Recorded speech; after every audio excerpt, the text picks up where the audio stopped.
Welcome to the DMF. I am your host, Justin Yance, and today my guest is Seth Greenky. He is the president of Greenky Management. He is a record producer, a musician, and a personal manager. This is part one. Enjoy. Okay, I have a guest today with me. I have Seth Greenky of Greenky Management. How are you doing, sir? Fine, thank you. How are you?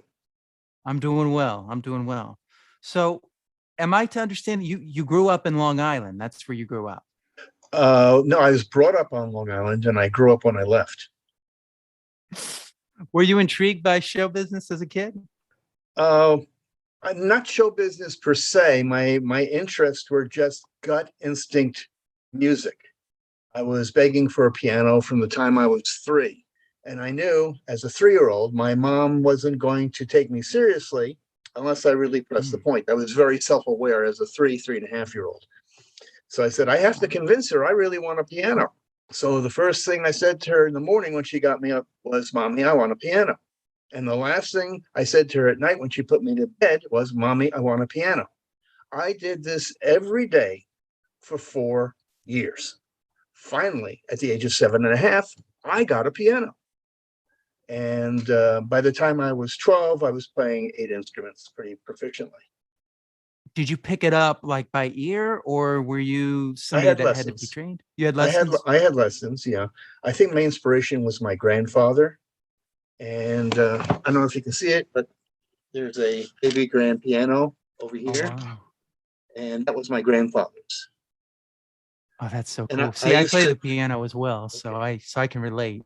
I used to sit underneath the piano when he'd play. He was a first violin for the Buffalo Symphony Orchestra.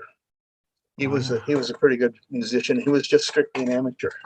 Wow. So you played other instruments, was that just, were you able to pick them up faster after I playing the picked them up piano? pretty quickly. Would kick off my best friend in college because they never played flute before, and he'd been struggling, for years trying to get the right sound.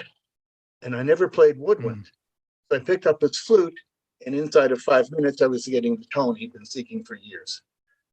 He's never let me live that down. So I just had a natural propensity for music. Yeah.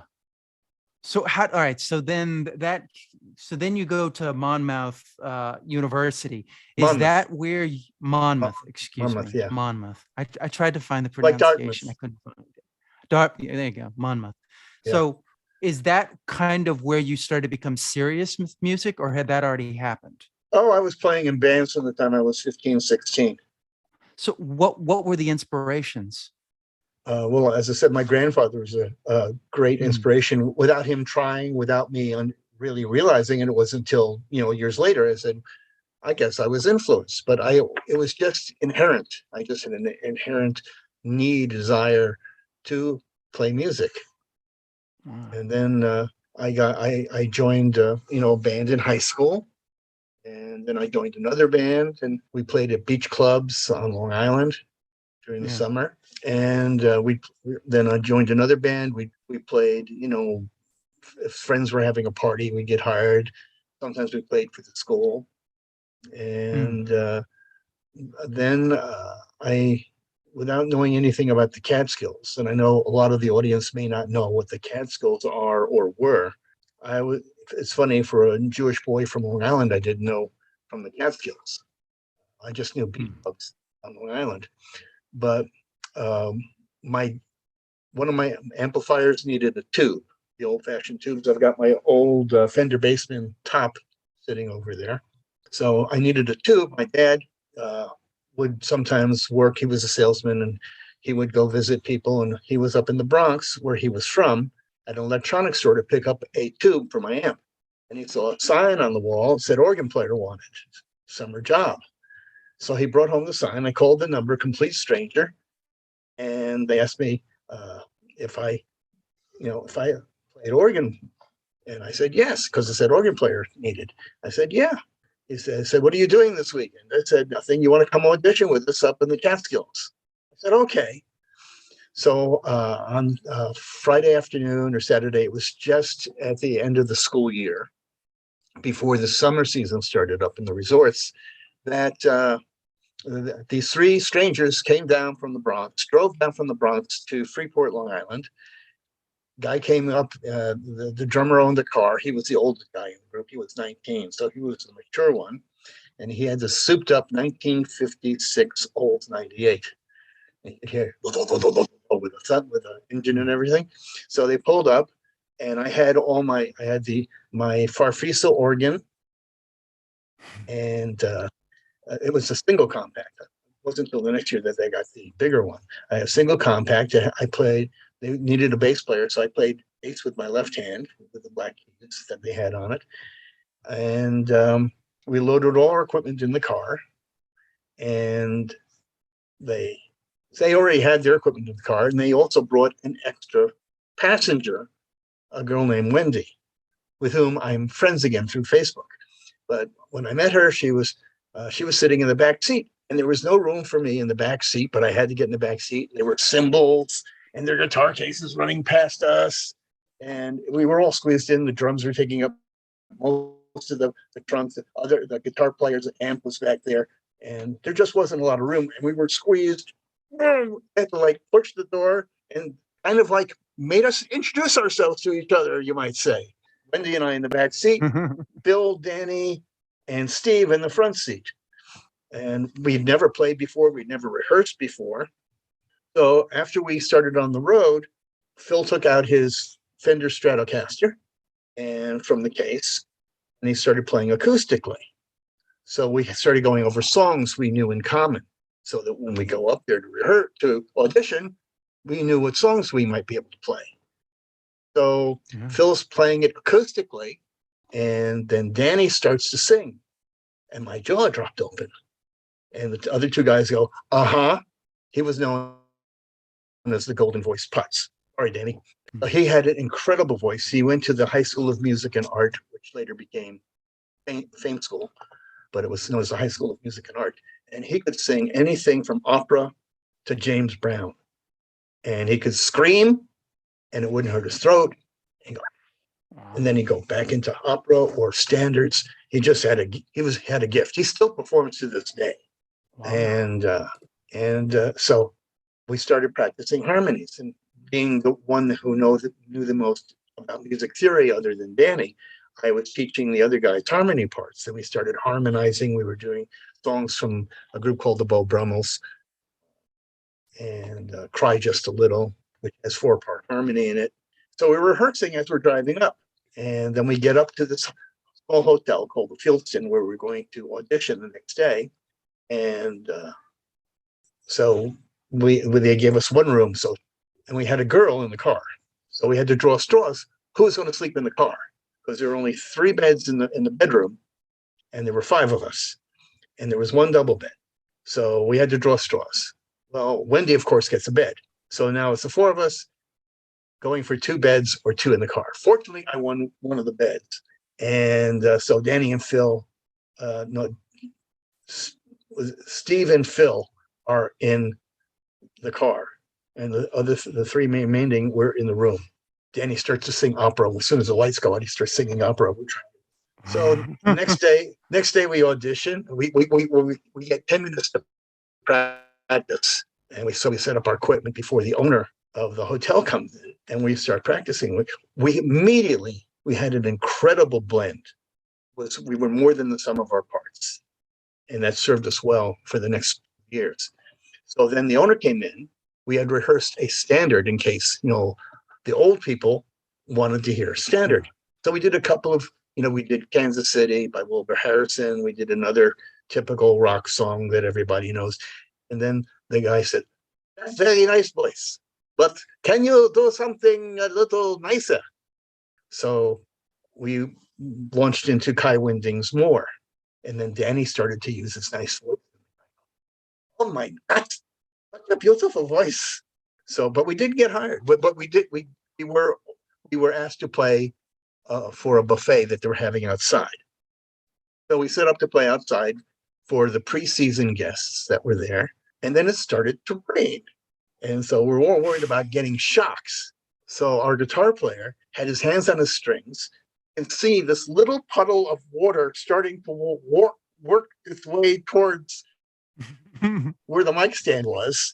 And it's like slow motion disaster film in progress.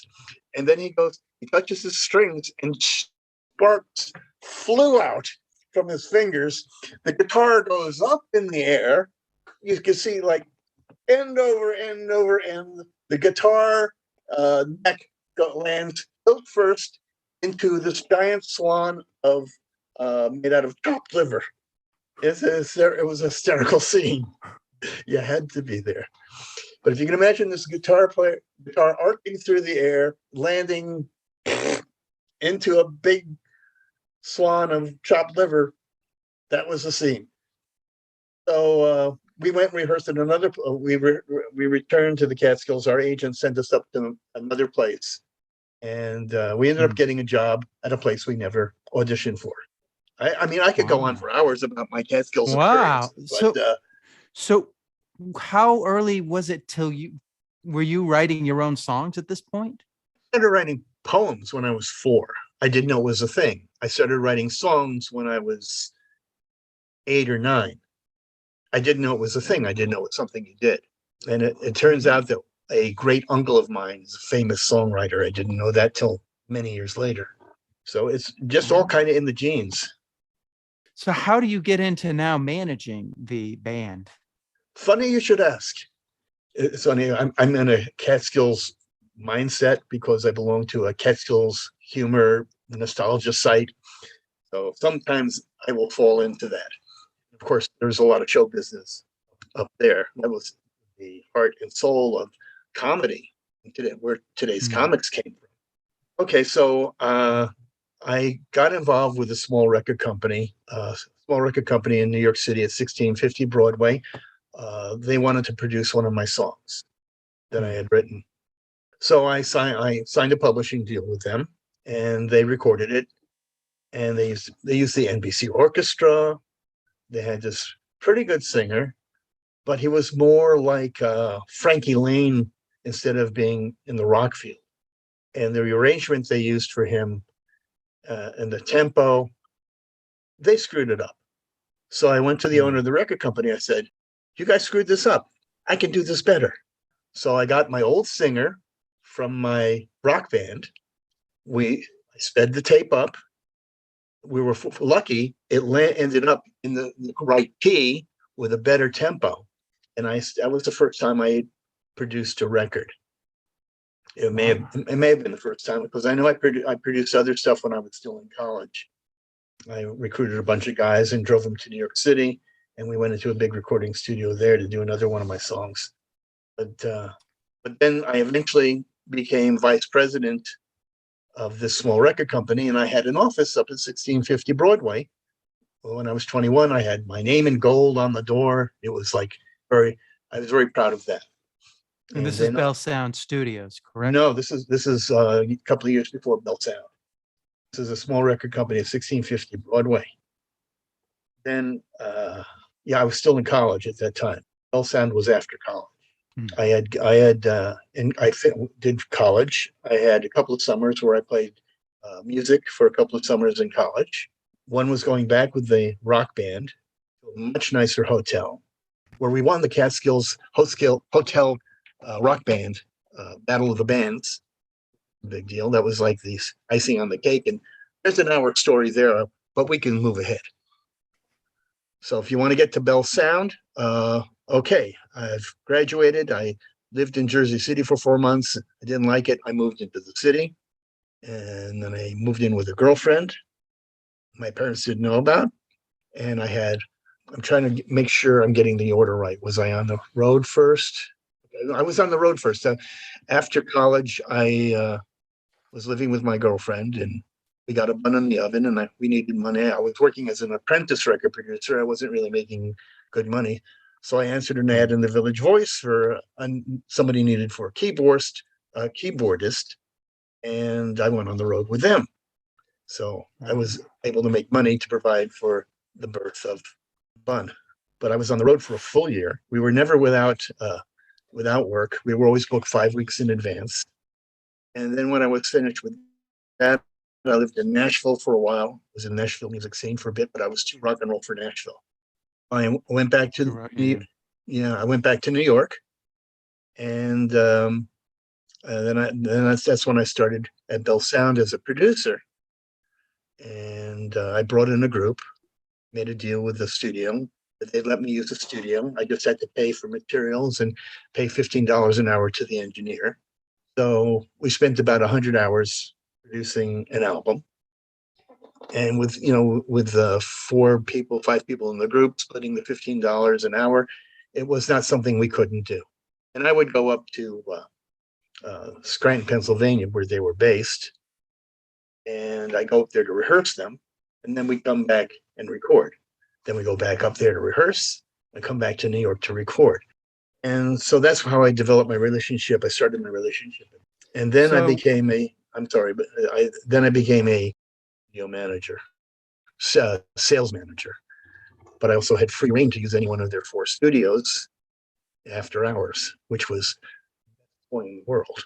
all right. So how was being at Bell Sound Studios? What was that? It was great. I had recording engineers. I went out to meet heads of record companies to, show them the studio, give them deals. So I got to know a lot of bigger producers and vice presidents of record companies and the A&R people, they were people I wanted to know anyway.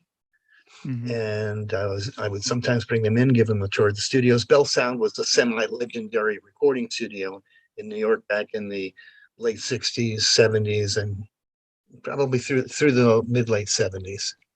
We were one of the top studios.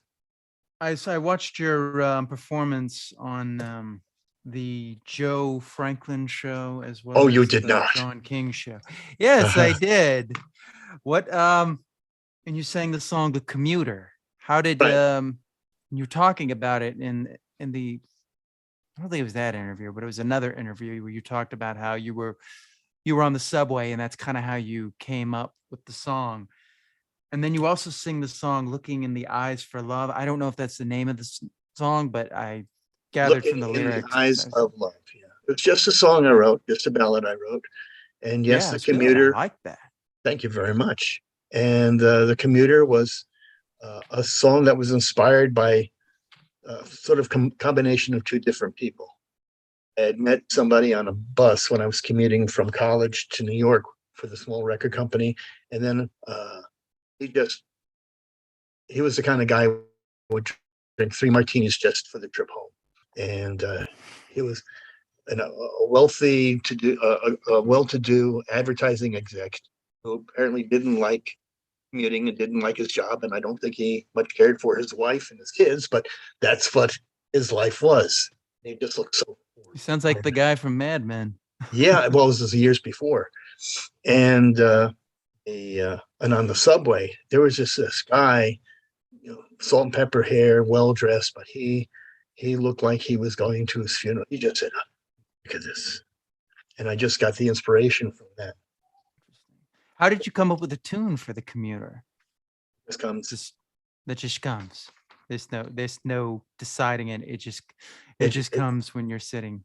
yeah, that was it was more of a conscious effort to write the song. I was inspired, but the most amazing automatic writing experience I ever had happened when I was driving on the Belt Parkway, and I was driving from my parents' home, where I was taking care of it after they had passed away, and I was, I'd make a weekly trip before my brother and I decided what we were going to do with the home, and I'd go home once a week to check on the mail. So on one of the trips back, and that has nothing to do with the inspiration, I was I was driving in the car on the Bell Parkway at night, and I heard a song come on the radio, and I was playing the radio. Then in the old days, before it was digital, you used to have a knob to turn to tune in. I heard another song coming over the radio. And this had never happened to me before, and I don't think ever since. But I tried to tune it in. I realized that's not coming from the speaker on the radio. That's coming from up here, back above my dome light. It was like coming through the ceiling of the car and wafting its way and going into here. And I could sort of see this like wispy line of smoke and energy. And I just started dictating, or words were being dictated to me. And do you know the game one hen, two ducks, one hen, two ducks, three squawking geese? I think I've One hen, heard two ducks, three squawking. some of it. It's a memory thing. And so, but the words were coming to me, and I was trying to remember them as they were coming to me. Finally, it got to be so fast, I couldn't keep up with remembering it. So I reached into my glove compartment, pulled out a napkin and a pen, and I put the napkin on the dashboard, and I'm trying to drive, and I'm trying to write without looking because it's being dictated to me. And finally, I had to pull off the road and just write as fast as I could. Someone's talking to me and telling me, write this down. And I finished it. I rushed back, I continued on my way, found the first parking spot I could, pulled up in my car. I didn't care where I parked, ran up to the piano, and I found the notes and the key chords to go with the words and the melody that I heard in my head. It took me all of maybe 10 minutes. The song was 95% finished. Then I went out back and reparked the car. It turned out to be one of the best songs that ever written, which you haven't heard, but I haven't. It was really why have we not heard? Is it just not out?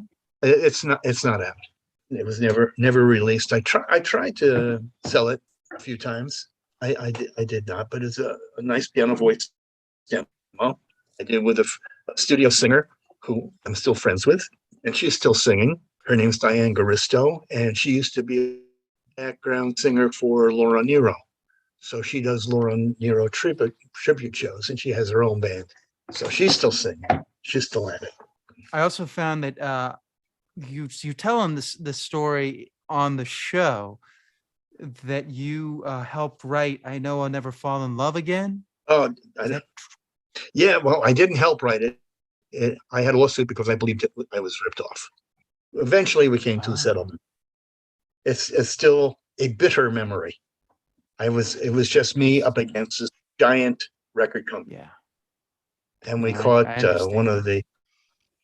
So anyway, that was a long time ago. And when I first heard it on the radio, that was funny. Now, in retrospect, in its own way, not really funny, haha. But they said, "Oh, good, there's a new record."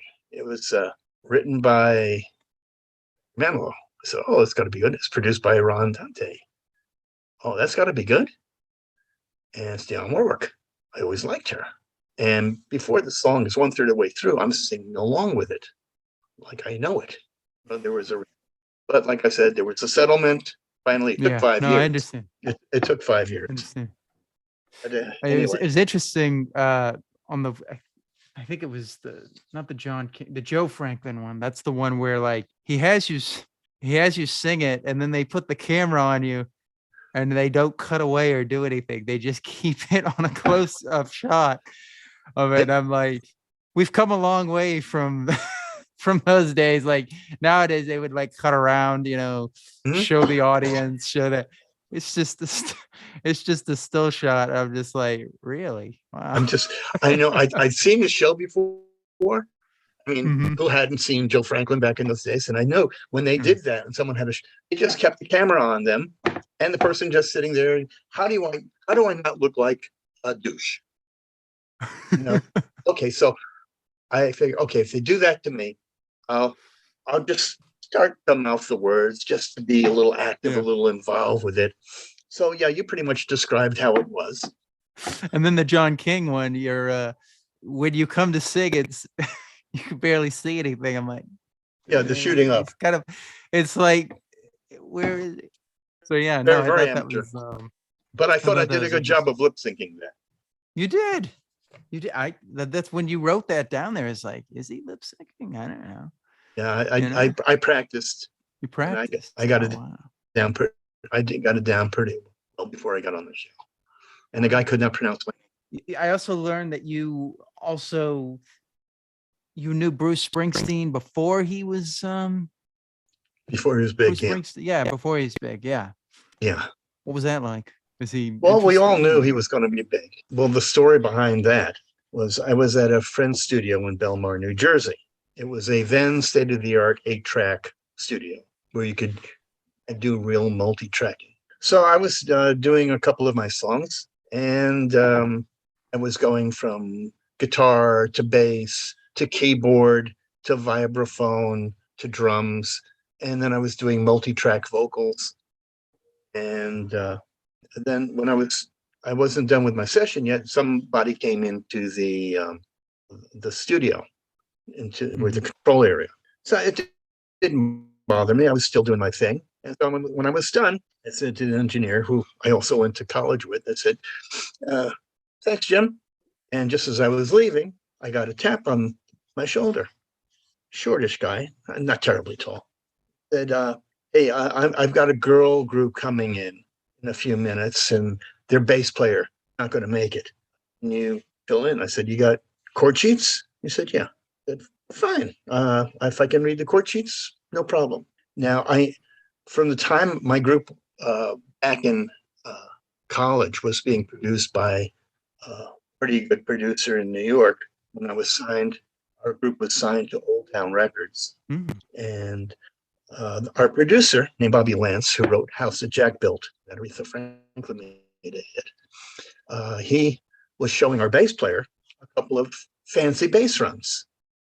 Well, just by watching him, I learned it. And so I was doing a couple of those when I was doing my own recording for my own stuff. And this guy asked me to play bass. I said, sure. I didn't even think to ask him for money because I just like playing music. So I did the session for him, cut about 3 or 4 sides for him, and I threw in these bass runs that I saw being done. It's like from 2 years' memory, but I remembered what they were, and it made me look better than I was. I wasn't really that good a bass player. Those 2 runs made me look, oh, wow, he knows what he's doing. That's very fancy. So the guy tapped me on the shoulder, said, as I was leaving after I did his session, before I left, I got the tap on the shoulder again. He said, I play with Bruce. He said, you know who I mean when I say Bruce, don't you? He was already, local legend. We knew he was going to be big. We knew record companies were scouting him. And I said, yeah, I know who you mean. He said, we're looking for a new bass player to audition. I said, sure. So I walked in. He gave me an address to go to the next day. And I turned to the owner of the studio and said, I borrowed the studio bass because I didn't own a bass. They said, yeah, just bring it back tomorrow. So I borrowed the bass. Next day I go to, it was near Asbury Park. I think it was Neptune. I went to a house at the appointed time. Now, I was always anti-drug, which was very strange because everybody thought I was, smoking grass with everybody else. But no, I wasn't. So I show up, the door opens, and this is years before Cheech and Chong Up in Smoke. This huge billow of smoke comes out. I go, oh my God. But I made a commitment. I was there.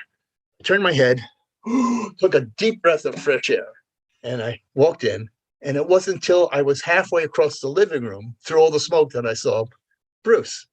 So he said to me, plug in, let's jam. So I played 2 or 3 blues songs with him. And again, throwing in my runs at the appropriate times, making me look better than I actually was. But my mind was made up. I wasn't going to join this group because I didn't want to be around pot or whatever else they might have been doing. But, grass was a thing at the time. The drummer, his name was Buzzy, he said, would you mind waiting outside? We want to talk about you. I said, sure. But my mind was made up. So about a minute later, he comes outside. He says, Bruce Diggsy thinks you're cool. You're in. I said to him, no thanks. And as I was turning to walk away, his jaw dropped open. Nobody said no to Bruce. So what there's my story. Did he say anything? No, I didn't turn around to look. Did you ever run into like David Bowie? So I know you mentioned him in one of your backstage. Oh, we just stood next to each other at a club on Chambers Street. I forget the name of it. It was a club down there. And we were just standing next to each other. Okay. But there was no real interest. This is all fascinating. I feel like we just did a little. Well, I used to produce. I used to produce, a lot of the underground uh, punk and glam rock scene. I Really? was producer manager for the Harlots of 42nd Street, Yeah, I listened to which some was of them. yeah, Yeah. yeah. We just had the album released last October after 48 years. It's Yeah, on that's how Sun. I was able to listen to it. Yeah, it's stuff holds up. It sounds like it was Yeah. recorded, 2 months ago. Refuse to be Well, misused is a great track.